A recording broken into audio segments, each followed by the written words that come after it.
আসসালামু আলাইকুম রহমতুল্লাহ। আজকে আমরা একটা মোটর কমপ্লিট করেছি এনএসডিকে জাপান 220 লাইনে আমরা কিন্তু এটা রূপান্তরিত করেছি। তো এই মোটরটা চালু করব। এটা আমার হাতে ক্লাব মিটার। তো দেখুন আমরা এখানে যেটা দিব আর কি 40-এ দিব, যেহেতু মোটর আপনার ছোট 220 লাইনের 10 ঘোড়া মোটর আর রূপান্তরিত করেছি। তো এটা ফ্রিতে এম্পিয়ার কত নিচ্ছে সেটা আমরা দেখব। ফ্রি অবস্থায় কত এম্পিয়ার নিচ্ছে সেটা আমরা দেখবো, যে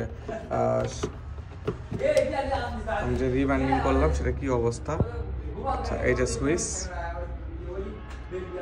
আচ্ছা এম্পিয়ার এখন রয়েছে 0।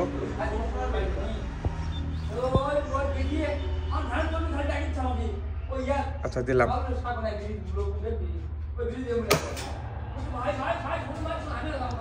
ফ্রিতে 17 এম্পিয়ার নিচ্ছে কিন্তু দেখুন। ওয়াও। আচ্ছা এখন যে মোটরটা আমরা চালু করেছি সেটা সরাসরি দেখাবো। এই পাশে ক্লাস, আমরা ক্লাস সিস্টেম রেডি করেছি দেখুন। ওয়াও, এই যে লাইনটা দেওয়া হয়েছে এনএসডিকে জাপানের মডেল। আসলে আমরা চিনবেন কীভাবে সলিউশন প্রশ্ন রয়েছে। এই পাশে দেখুন নিউ মডেল আর কি, এটা তার উপায় একটা, এটা নিউ মডেল চালু করেছি। আচ্ছা এখন আমরা অফ করে দিয়ে দেবো।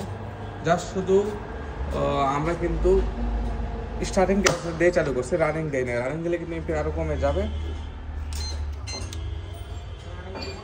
ভিডিওটা দেখার জন্য ধন্যবাদ।